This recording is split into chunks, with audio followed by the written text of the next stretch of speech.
Good evening, everybody. Thank you for joining for this webinar on studying medicine, dentistry, and veterinary medicine abroad.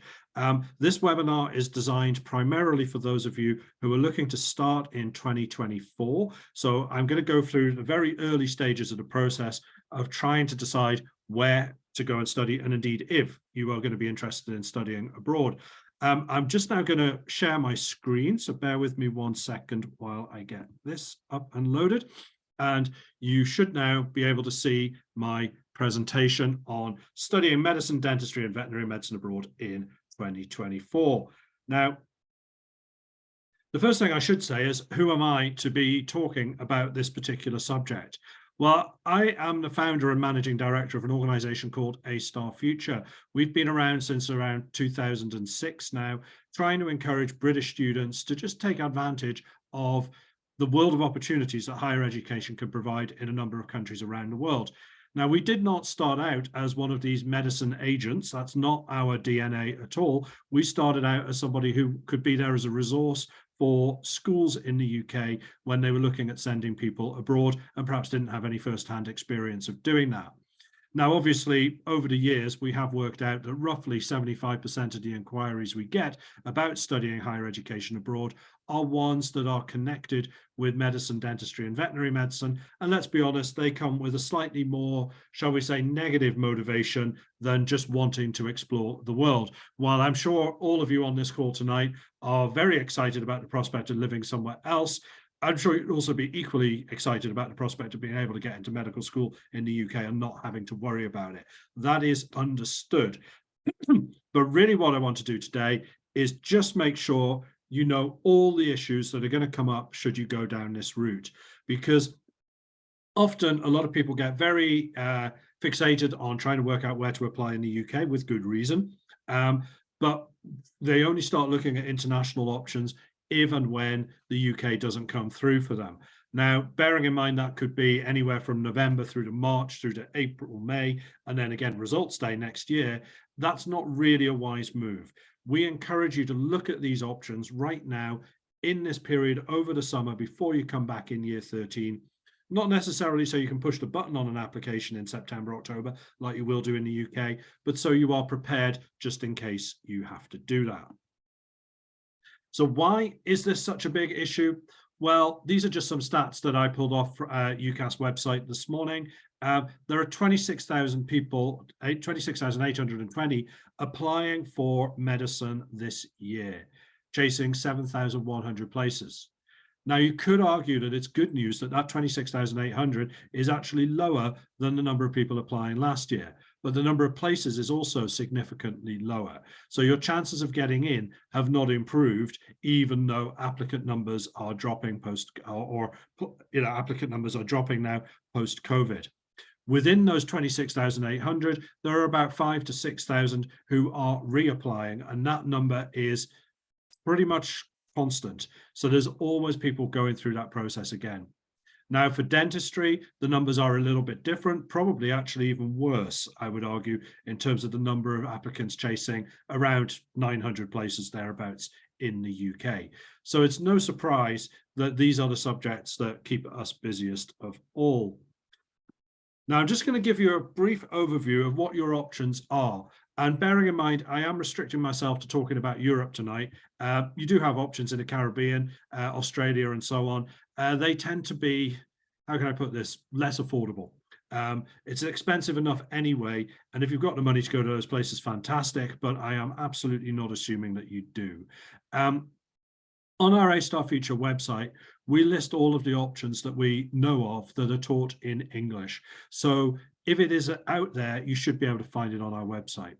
Now, we do restrict ourselves to continental Europe, which does also include places like Malta and Cyprus as well, even though it's not strictly speaking continental, but doesn't include places, shall we say, to the east of the European Union. We were never a fan of going to Ukraine in the first place, and Georgia, for example, there are quite a few issues there right now. So the advice I'm going to give you this evening is not even really going to reference those countries beyond what I've just said. It's going to be restricted to essentially the European Union. Now, it might surprise you to learn that actually the biggest number of medical schools teaching in English is actually in Italy. followed by Poland, Romania, Bulgaria, and the Czech Republic. So those are the countries where most of the options are. There are a handful, obviously, in Hungary, Slovakia, places like that, and also one or two in Cyprus. There's not really much in, one or two in Germany these days as well. There's not really much in any other Western European countries, nothing in Spain, for example, certainly nothing in France, Scandinavia, there's no options there. We haven't included Ireland in these numbers of either. So, obviously you do have options in Ireland. The one thing I will say about all continental European medicine degrees is that they take 6 years to complete rather than 5. But in actual fact, it doesn't mean it's going to be any longer than studying in the UK, even though the UK degree is usually 5 years, because actually the FY1 and 2 years that you do, that takes it up to 7. If you study abroad and you complete your degree in 6 years, you've typically only got 1 year of foundation. You could get away with just doing FY2, but there are some practical reasons why that might not happen, but it is possible and indeed likely that you would graduate in 7 years abroad, much as you would need 7 years to properly qualify in the UK. What are the fees for these options? Well, we haven't gone through all of them, but I did just want to give you an overview of some of the countries there, just so you can get a sense of what you're letting yourself in for. The public universities in Italy, when you see a price of 4,620 euros a year, naturally enough, you're going to think, well, wow, that's where I want to go. There are some very real barriers to getting in Italy, and we'll address some of those a bit later. But generally speaking, Romania and Bulgaria are the cheaper options in Europe, although Bulgaria is getting more expensive year on year. Most Central European countries start from around 11 up to about 15,000 euros a year. Private universities in Italy, I would say 16,000 is probably the most accurate single figure I could give you there. The picture is complicated by the availability of scholarships, so you can't really get a completely straight answer as to what the cost would be there. Cyprus, there are a couple of universities there teaching in English, and both of them are at around 21,000 euros a year this year, although for 2024, we're already anticipating that going up to closer to 23,000. Now for dentistry, we have found 41 dental schools in Europe. Actually, it should be 42 because I added an extra one in Spain this morning. But those here, it's a little bit different in terms of where your destinations are. Spain has become the most popular option for British students, assuming they have the grades and they have the funds to pay for it. I'll come back onto both of those points in a moment, but it's not necessarily any more expensive to study in Spain than it would be in Poland or the Czech Republic right now. The only significantly cheaper countries within the European Union would be Bulgaria and Romania, although Bulgaria, it's worth pointing out, their degrees usually take 6 years to complete rather than 5 years in Spain and Czech Republic and Poland, for example. So any cost saving that you make, you have to factor that in. So it's not quite as straightforward as just looking at the fees, which we are going to do here. There are a couple of options in Italy. These are even harder to get into than the medical ones. So, by all means, try if you want, but be prepared for a gap year when it doesn't work out. Romania and Bulgaria, as you can see, are the cheaper options. Most Central European countries now are around 13 to 15,000 euros, I would say. And that means that Spain, starting at around 14.5, is no more expensive, although it can go up quite a bit to 22,000. And the same would be the case in Cyprus, that I haven't actually listed here on this particular page. So that's what you're letting yourself in for from a fee perspective. But obviously, I'm going to talk a lot more about finances in a moment. Just briefly, for completion's sake, veterinary medicine as well. There are fewer options in veterinary medicine. What tends to happen is that most countries in Central and Eastern Europe do have one vet school, full stop, that teaches, in the local language. And most of them by now have an English taught stream as well. Poland is obviously an exception there. It has 4 veterinary schools teaching in English, but it is a very large, or much larger, much more agricultural country than some of the others in that part of the world. New options for veterinary medicine in Europe include Cyprus for the first time this year. And Cyprus is the only one that has a 5-year program equivalent to what you'd be studying in the UK. Most other options in continental Europe would be 5.5 to 6 years. So that just gives you an overview of what is available. You've got loads and loads of options. And I do just want to say before I move on, actually, often we get people who kind of get it into their head that studying abroad is inferior to studying in the UK. That is not true at all. In all of those cases I've just given you there, we work with universities that are higher ranked than some of the British ones that you might be considering. So don't assume that you're talking about getting a second-rate education. Everybody understands this is your second choice, but thinking about it as being in some way somehow inferior to what you're getting in the UK, actually, more often than not, we can make the opposite argument as well. So, you need to get out of that frame of mind, should I say. But other things you need to consider when thinking about looking at medical schools abroad. Well, this really brings the discussion away from medical schools and puts it back on you. You're the one who's going to go through with this. So 6 or 7 years living abroad. It's not something that everybody can do. It's not something that everybody wants to do. You have to be passionate about, your choice of career. Otherwise, there's absolutely no point in going. One of the biggest problems we have with this, and I suppose it is cultural a little bit, is a lot of times we find that students are not necessarily convinced this is the way they want to go, but their parents haven't really left them with much of a choice. If that describes your situation, I'd far rather you went away and did something else with your life, because you're unlikely, or you're less likely to be successful, and you're definitely less likely to enjoy it.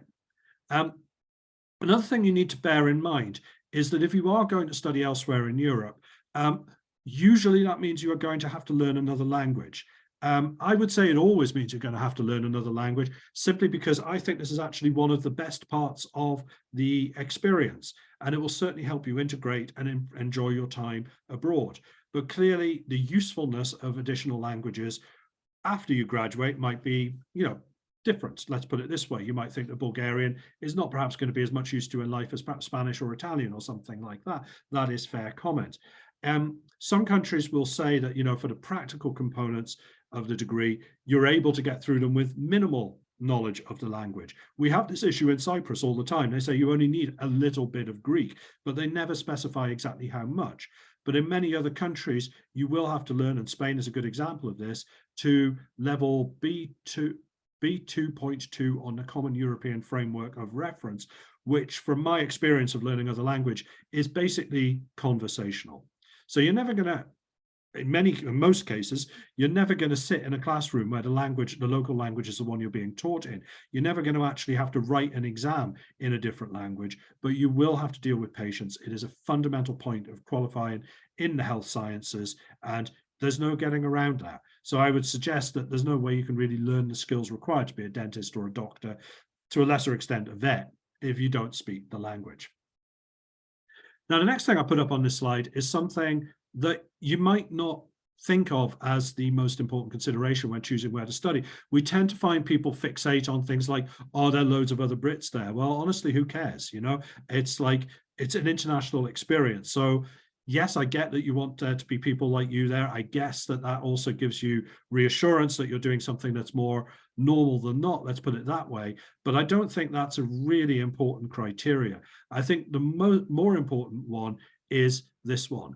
How many students are admitted into the first year, and how many graduate on time?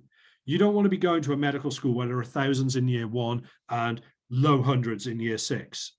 What's the point of that? So many people have disappeared by the wayside and won't have graduated on time. I can give you real numbers for some of the dental and medical schools. I'm not going to go into them on something like this that I'm going to publish in a public forum, but some of the places we have seen very, very significant dropout rates between the first and the final year. So we encourage you, wherever you can, to get an indication of these numbers. Like I said before, you are not going abroad because you want to live in another country necessarily for 6 years or however many years it takes, but you're going there because you want to qualify. So it's important to bear this in mind. And if there is a significant dropout rate, well, culturally, this is more normal in Europe. So I wouldn't immediately say, oh, the dropout rate's high, therefore this is a bad university. But I would encourage you to investigate a little bit further as to what those reasons might be. Now, the next thing that I need to address, I suppose, is entry requirements. What grades and subjects will you need to get in. This is something which we're often asked about, and what can I say? Year on year, it's getting harder. It is getting, the grades required are increasing. We are finding typically that for dentistry and for veterinary, something like ABB as a minimum would be a sensible benchmark. Medicine, you could probably push that up to AAB, but it's not as clear cut as that, because in some countries, actually, the most important thing is how well you do on an entrance exam. So, you could actually technically get in with 3 E's in your A levels if you did well enough on the exam. But the likelihood of you doing well enough on biology and chemistry papers, if you're screwing up your A levels, is quite low. And this is one of the reasons why I've been a little bit hesitant about the public universities in Italy so far when I've been talking about them, because yes, theoretically you can get in there with very low A levels, but you've got to take an entrance exam, which loads and loads of people are also taking. In terms of subjects, we do occasionally have issues around this. If you're doing biology and chemistry, you're pretty much going to be fine. If you're not doing biology, getting into a med school elsewhere is going to be extremely complicated. Veterinary schools, the same seems to apply with chemistry. Dentistry, we would want to see biology and chemistry more often than not. But if you only have one of those sciences, it really will depend on what the other two subjects are. If it's maths, physics, biology, or maths, physics, chemistry, we can possibly make that work for dentistry. But if it's, biology, psychology, sociology, not going to happen. So A levels are required. Another thing to mention here, maybe if you're, just for the sake of being complete, BTECs don't work, increasingly difficult. We have got one place that we might be able to make BTECs work in Cyprus, but actually Brexit has knocked back BTEC recognition in a number of countries as well, so it's made things harder. The International Baccalaureate, yeah, usually 5s in biology, chemistry, higher level. Some places for medicine will be looking at 16 from your 3 higher level subjects as well. But I don't want to get too bogged down in grades and subjects. You can ask me about those for your own individual circumstances, should you so wish. But as I said, these things alone are usually not enough. Entrance exams are going to come into this as well. There are a few medical schools that we are aware of that will assess you just purely based on A levels and your work experience and your references that you will provide in the UK, and perhaps an interview. But more often than not, you will be graded and judged primarily on how well you do on a university's entrance exam.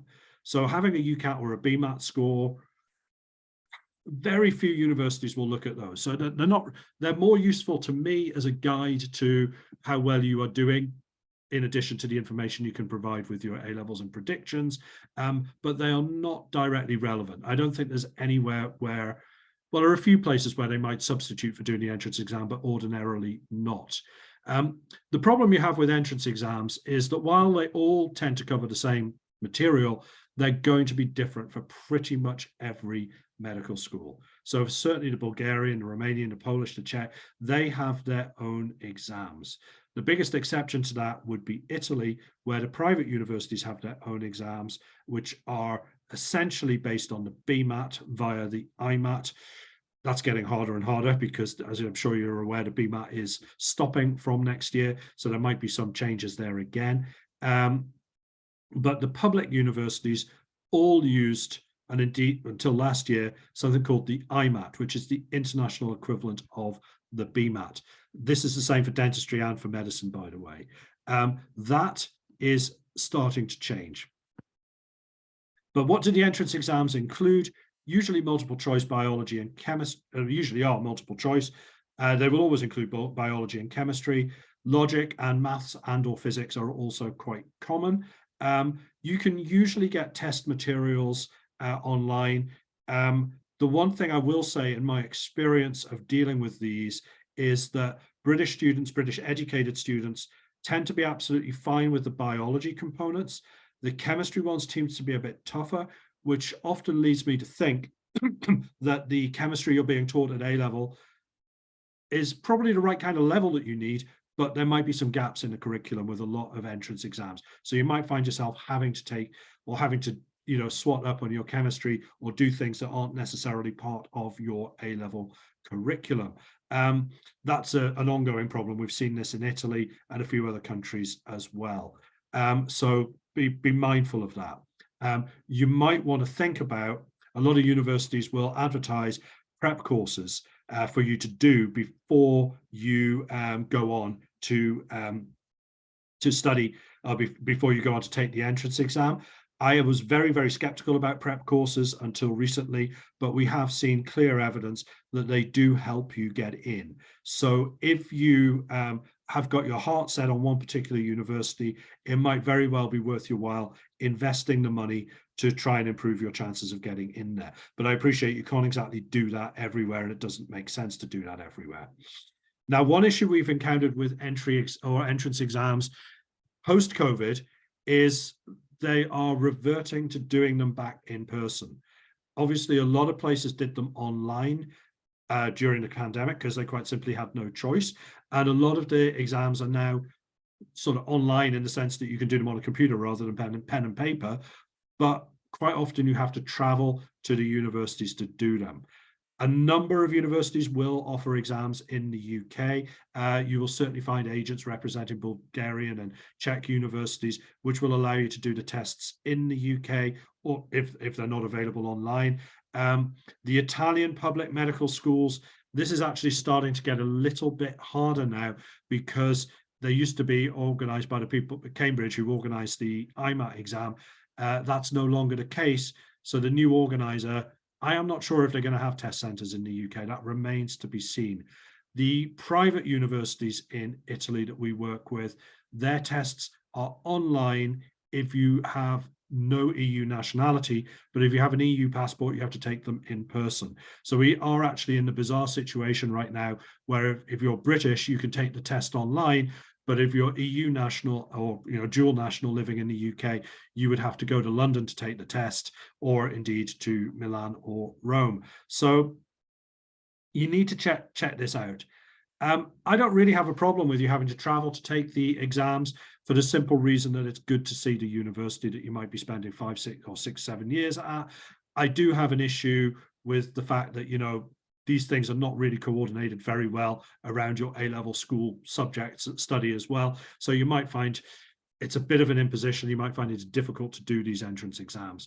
But a lot of the ones that more typically recruit from the UK, where they have a large number of British students, like some of these Bulgarian universities, they will organise exams to happen after results day next August, almost certainly. I mean, they have done every year that I can remember. So, that might be the best time to take it, although it does leave things very much to the last minute. And again, a lot of them are oversubscribed now. So it is, again, still getting harder than it was.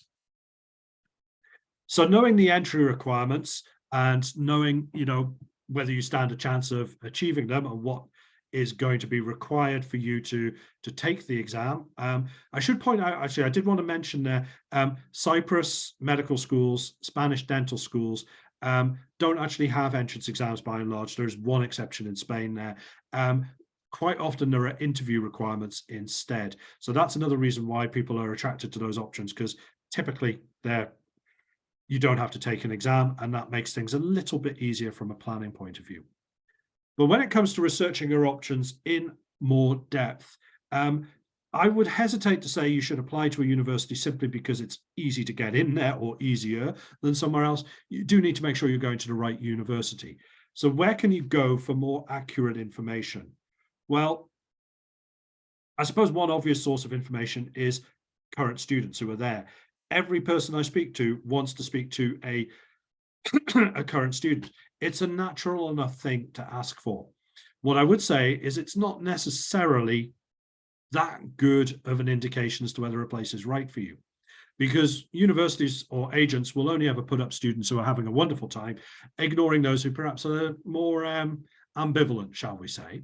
And even if they are having a wonderful time, their experience will not be yours. They could be very, very different people. Also bear in mind, and we have to do this with a couple of universities we work with, we can't put you in touch with current students because there are maybe 30 of them there, and there's about 800 people a year asking me.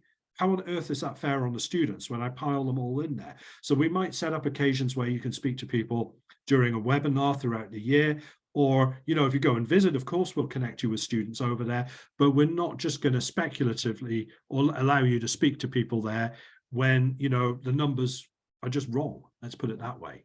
You can also find a lot of information on online forums. I am supremely skeptical about this, largely because information gets recycled year upon year upon year. So something that was true in 2018 and isn't true now, I guarantee you it will show up in a forum about applying in 2024. There's lots of people there, you know, regurgitating things that they've heard, secondhand information, questionable accuracy. The next place, of course, you might go for more information is, well, agents, ... Now, the reason why I put those dots there after agents, sorry, I thought there was a slide coming up on agents right now. I'll get to this slide in a second. But the reason why I put that there about agents is can be useful, can also be the bane of your existence. And I suppose I should be honest at this point and say sometimes we are an agent, sometimes we're not. Sometimes we're just here to provide you with advice and guidance, and you can pay us just for that. But the difficulty here is, from my perspective, that, you know, universities want to work with people like me as an agent. They want to pay me for students that turn up there and not for students that don't, which is natural enough, I suppose, which does mean I'm incentivized in some ways and not incentivized in others. Now, we will always be completely clear about who we are working with, and we won't try and push you towards any particular option. I wish I could say the same for all agents out there. If you find when you're first speaking to somebody that they are encouraging you in a direction you don't want to go in, well, just don't do it. You know, why would you do it? Also, if an agent is asking you for a lot of money, and in some cases we heard sort of £5,000-6,000 just to put forward an application at the beginning of the process, that's unlikely to be necessary. I mean, occasionally it is, but it's very unlikely to be required. So you need to be careful with agents. The other thing I would say is that they do provide a genuine service. So this whole idea that somehow agents are scamming you or something, it's extremely unlikely to be true, because they will be providing expertise on various options. And this is one of those things that's often overlooked. I know people who've applied to hundreds of med schools. I've been through this with dental applicants for 10, 15 years. I do know stuff that you won't. And that's that expertise that you are, in effect, getting when you work with an agent. So don't underestimate the value of that. Also, of course, agents are likely to be able to help you with things like translation of documents, getting visas, which is obviously a bigger deal than it ever used to be pre-Brexit, and settling in and supporting you throughout all of that. So it's not just a case of money for nothing, and I think you'd be very wary to view it that way. Another problem with agents is one that's, how can I put this? Your fault. You know, you want what you want, and agents know this. So if I can promise you something that you want and looks really, really easy and attractive and is cheaper than other options and all the rest of it, you're naturally going to be very attracted to it, but it might not be real.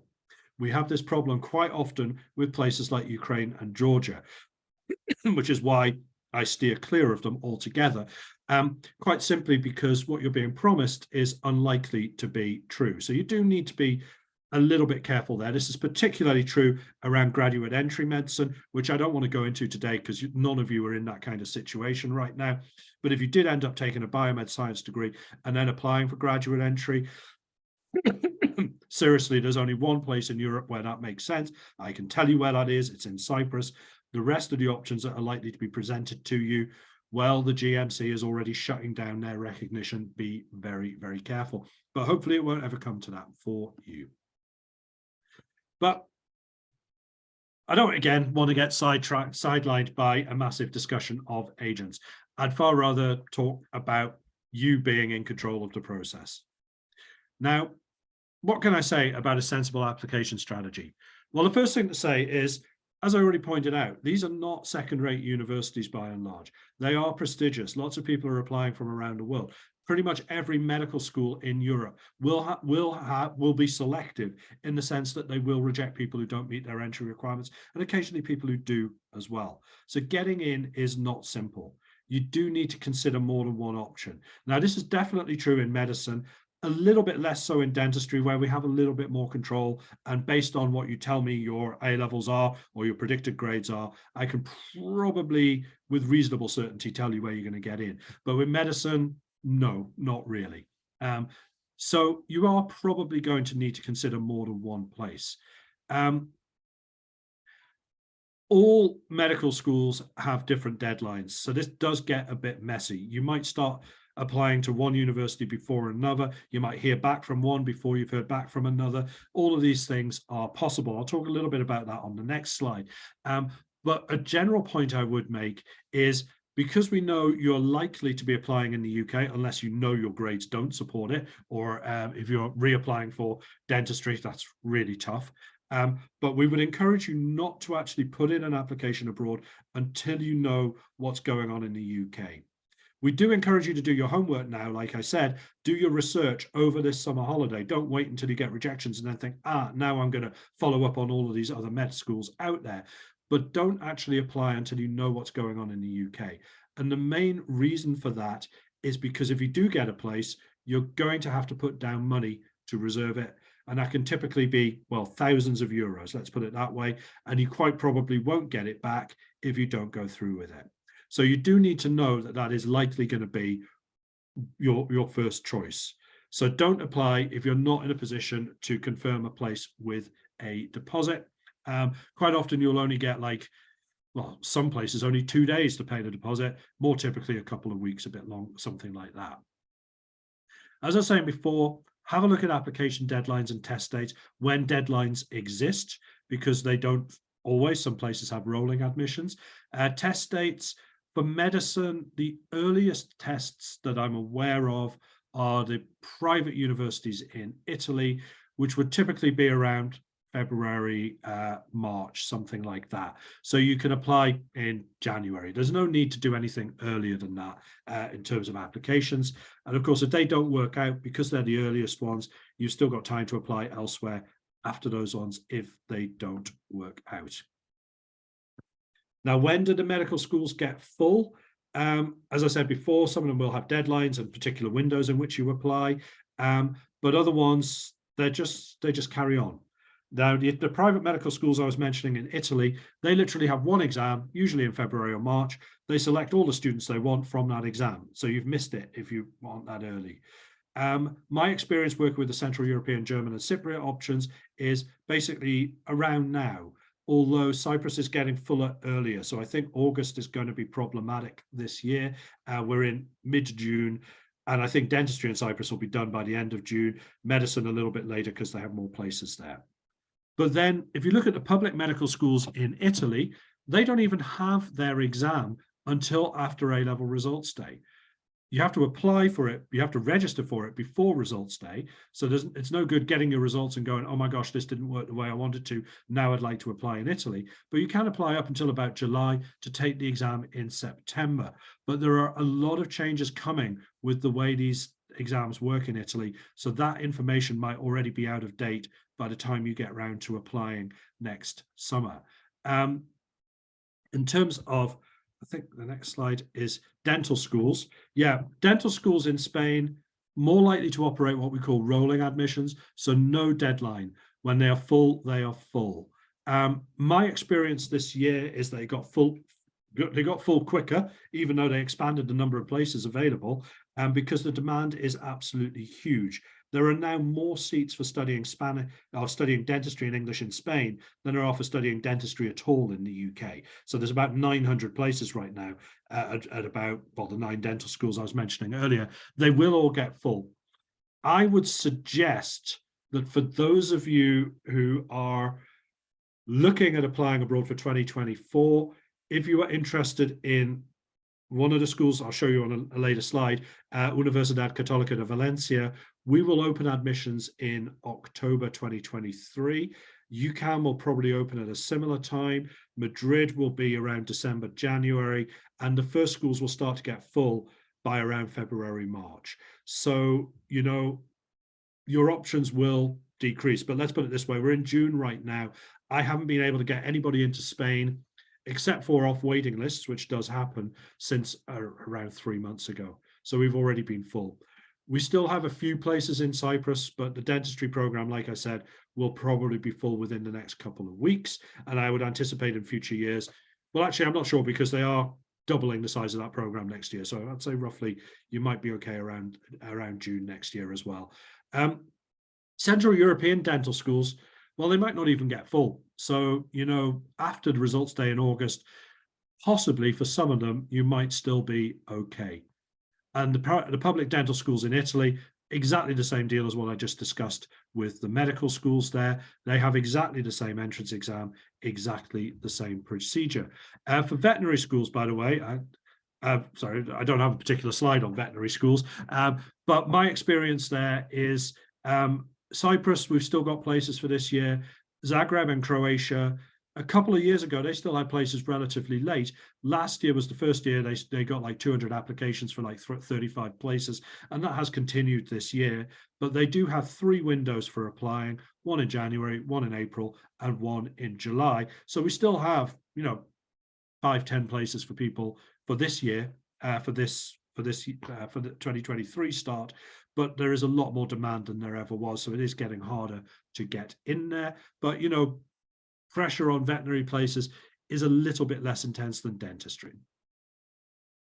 Now, how does this work with your UK applications and UCAS? Well, you've probably already gotten a bit of a sense from things I've said so far that it doesn't. There is no kind of neat pathway from one to the other. But just to run you through what you're likely to experience in the UK process and how that's going to impact on your strategy for applying abroad. We all know the UK application deadline for these subjects is 15th October. So you're going to apply early. And to be honest, that's earlier than you would need to do anything abroad. If you start trying to apply, with the exception of the dental school I mentioned in Valencia, if you start applying in October, people are just going to tell you to go away for 3 or 4 months. If you get very quickly rejections, as in you're not going to get interviews, then it's no problem for us to help you to apply in 2024. Assuming your predicted grades and everything else on your CV looks good, yeah, we'll be able to help you. If you get rejections after interview, which is usually late March, but can go through to early May these days, mid-May even, it gets progressively harder, as I just pointed out. You will have missed some of the medical school exams. You will have missed some of the more attractive Spanish dental schools. But for sure, you'll still have options. For sure, we'll still be able to help you somewhere. The bigger issue is for those of you who get offers in the UK, which will be conditional on your A-levels, and then you either get the results in April or August, and you go to your British school, which is fantastic, or you don't. This has been a big change from a few years back. Say 5 years ago, my phone would ring off the hook on results day, and I would have 20 more students into medical and dental schools at the end of the day than I did at the beginning. For the last couple of years, however, that number has dropped to, well, 2, you know. Many of the options have disappeared. My flexibility to help you on results day has really disappeared, partly because these places are much more attractive and much more in demand than they were, partly because of Brexit. Because the biggest issue we've got around people applying in August is that it's too late to get a visa to start in September. So medical schools, dental schools are looking elsewhere for students. So you go down the list if you don't have an EU passport. Sorry, there's nothing we can do about that. We did manage to get 2 people into Cyprus last year on results day. I would be confident that we could do that again, because all of their offers are conditional on A-level results, which means somebody will have missed their grades. So if you come back with AAB for medicine or ABB for dentistry, possibly I can get you in there. But the biggest recruiters of students after results day are going to be medical and dental schools in places like Hungary and Bulgaria, I would suggest. So, you know, yes, you are going to find yourself doing things at periods of time which don't correspond with UCAS and UK applications. The bigger problem, rather than the application process, though, goes back to the entrance exams I was talking about earlier. You don't want to be doing entrance exams at a time that really interferes with your A-level preparation, because if you screw your A-level grades up, that will stay with you forever. If you screw up a medical school exam, you'll possibly have another go in a couple of months' time. So, be realistic about this, and don't, whatever you do, undermine your A levels, even for a UCAT or a BMAT performance as well. I would say that's a really false strategy. Now, I've given you there a bit of an overview of what to expect in the application process, where to go to do your research, what kind of options you have, and so on. I do just now want to bring up one of the issues that comes up time and again. It's a difficult one for me to talk about, but recognition of EU qualifications post-Brexit. I'm just going to give you a few pointers on this. The first thing to say is that you will not be, in Ireland, things are fine, no problem. The reason for that is we've just reverted to the situation pre-1973 when we both joined the EU, which was qualifications were recognized in both countries. We've just gone back to that. Dentistry, I'm boring myself talking about dentistry these days. It should have changed 3 years ago. It hasn't changed yet. The existing terms and conditions, i.e. if you graduate with an EU degree, still apply. Will they apply when you graduate in 5 years' time or 6 years' time? I doubt it, but I would have said the same thing to people graduating this summer, and they're going to be absolutely fine if they register with the GDC quickly, simply because there has been no post-Brexit change. We are not anticipating any major change in terms of recognition of dentistry. I think you will be fine, but it's not my job to guarantee you anything. I simply cannot do that, nor can anybody else. So you are taking a risk. But the only way you can avoid that risk is studying in the UK and Ireland. So if you can do that, yeah, naturally, that would be the wiser thing to do. In medicine, things are a little bit clearer, because I dare say a lot of you are already familiar with what this UK MLA is, coming in full effect from 2024. What that does is create a level playing field, which essentially means even if you graduate in the UK, you're not guaranteed to become a doctor unless you pass this exam. Same applies if you have studied abroad. You'll have to do the UK MLA. So it's the same test wherever you are. With veterinary medicine, this is actually the one which is clearest of all. The Royal College of Veterinary Surgeons came out very quickly, straight after Brexit, and basically said, if your degree is accredited, or there's two words, accredited, acknowledged, or something, the bit weird terminology that they use, but if it's accredited by the EAEVE, which is the European Association of Establishments of Veterinary Education, then you're good to go. So you haven't got anything to worry about, and all the options that we work with do have that or will get that accreditation. So yes, a little bit of a question mark around dentistry, I would suggest. And this is the rubric that we found on the GDC website right now, which shows you the direction they are interested in going in, but it's not clear-cut just yet. We're hopeful of a decision in the first half of 2023, but there are only about 11 days left in the first half of 2023, and I haven't heard anything yet. So it's just one of those things where you're going to continually have to watch this space. But if you think that calling me up and asking me about this on a daily basis, or expecting, the second I have an answer, I'm going to tell you. So there's no point calling me, asking me to update you on this. It will be on our website immediately that anything is known. So anyway, I hope that gives you a bit of an overview of the kind of things you need to consider in your research. What I put up on this slide are some of the universities where we can directly help you. As I pointed out, there are 80-odd medical schools, 40-odd dentistry schools, and so on. We work with no more than about 5 of each, and they tend to be in countries like Italy, Cyprus, and Croatia, and for dentistry, Spain. The reason for that is quite simply, these are countries that students like going to.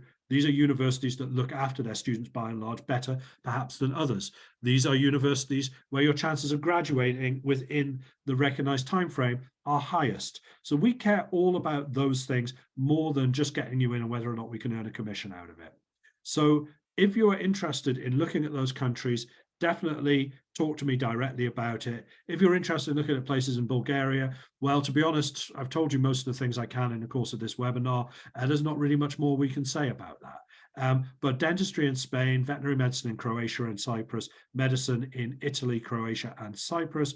We can help you with all of those countries. So please do get in touch with us if that might be of interest. Obviously, you've heard a lot from me tonight, but there's even more information available on our websites. Do please go and visit astarfuture.co.uk. Studyingcroatia.eu is literally mostly about medicine and dentistry and veterinary in Croatia. You've got my email address there, and you've got our Twitter and also Instagram address. You're welcome